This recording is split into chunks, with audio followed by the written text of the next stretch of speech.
Graça e paz, aqui é o pastor Diogo Carpes. Estamos de volta no CorbaCast. No episódio anterior, nós falamos sobre o evangelismo no século I, João Batista, Jesus Cristo e os apóstolos. Vimos o nascimento da fé cristã, o fogo da perseguição, a coragem dos primeiros discípulos. Mas a história não parou ali. O que aconteceu depois que os apóstolos morreram? Como o evangelho atravessou os séculos? Como essa chama não se apagou? No século II, a igreja ainda era perseguida pelo Império Romano. Cristãos eram lançados às feras, queimados vivos, mortos em arenas públicas. E mesmo assim, o evangelho crescia. O próprio Tertuliano chegou a declarar que o sangue dos mártires era semente. Quanto mais perseguia, mais expansão. O evangelismo naquele período não era feito com microfone, era feito com testemunho de vida e muitas vezes de morte. Com o passar dos séculos, a igreja deixou de ser perseguida e passou a ser institucionalizada no século IV. Com Constantino, o cristianismo passou a ter reconhecimento imperial. Isso trouxe expansão, mas também trouxe um desafio. Quando a fé deixa de ser perseguida e passa a ser aceita pelo sistema, o risco é perder a intensidade espiritual. Durante a Idade Média, houve períodos de grande escuridão espiritual, mas também houve luz.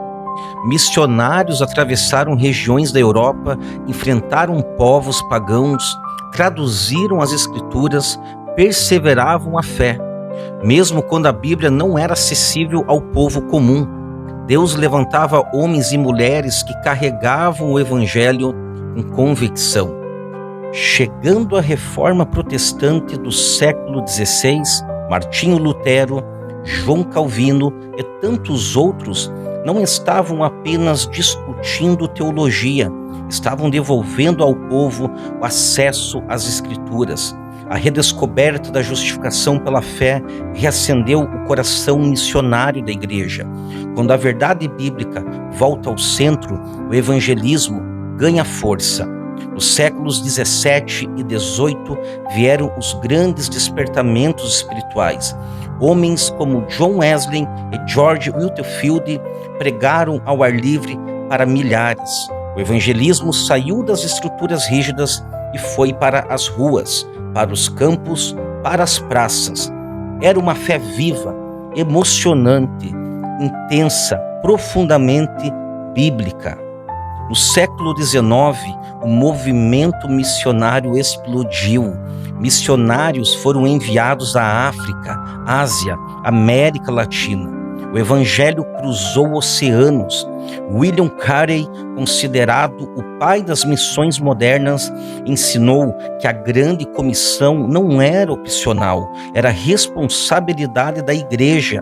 Então chegamos ao século XX, um século marcado por guerras mundiais, crises globais, mudanças culturais profundas, e nesse cenário Deus levanta grandes evangelistas. Entre eles, um nome se destaca de forma impressionante: Billy Graham.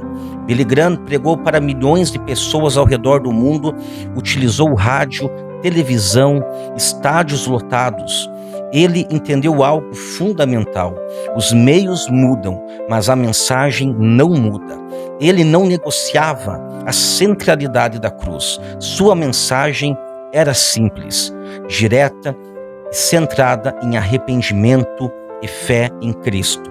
O século XX mostrou que o evangelismo podia usar a tecnologia sem perder a sua essência. Sem perder a essência, cruzadas evangelísticas, expansão da mídia cristã, crescimentos do movimento pentecostal e missionário. Mas também mostrou outro risco. Quando a estrutura cresce demais e o coração esfria, o evangelismo vira evento e não transformação. E agora, eu quero que você perceba algo importante. Do século II ao século XX, houve perseguição, institucionalização, reforma, despertamento, missões globais, evangelismo de massa. A forma mudou muitas vezes, o contexto mudou, as ferramentas mudaram, mas a essência nunca mudou. Sempre foi Cristo, sempre foi arrependimento, sempre foi transformação, sempre foi cruz e ressurreição. A pergunta que fica para nós é: em qual ponto da história nós nos encontramos espiritualmente? Estamos vivendo realmente com a convicção dos mártires, com a coragem dos reformadores, com o fervor dos despertamentos, com a ousadia missionária do século XIX, com a clareza evangelística de homens como Billy Graham? Ou estamos apenas administrando estruturas? Antes de encerrarmos, reflita comigo. Se a igreja do século II pudesse olhar para nós hoje, ela reconheceria em nós a mesma chama? Se os reformadores nos ouvissem, diriam que estamos preservando a verdade? Se os evangelistas do século XX nos observassem, diriam que ainda cremos na urgência da salvação e da volta de Jesus? A história nos trouxe até aqui, mas agora a responsabilidade é nossa, que a chama que atravessou os séculos reacenda em nós. Nos vemos no próximo episódio aqui no CorbaCast. Deus abençoe a sua vida.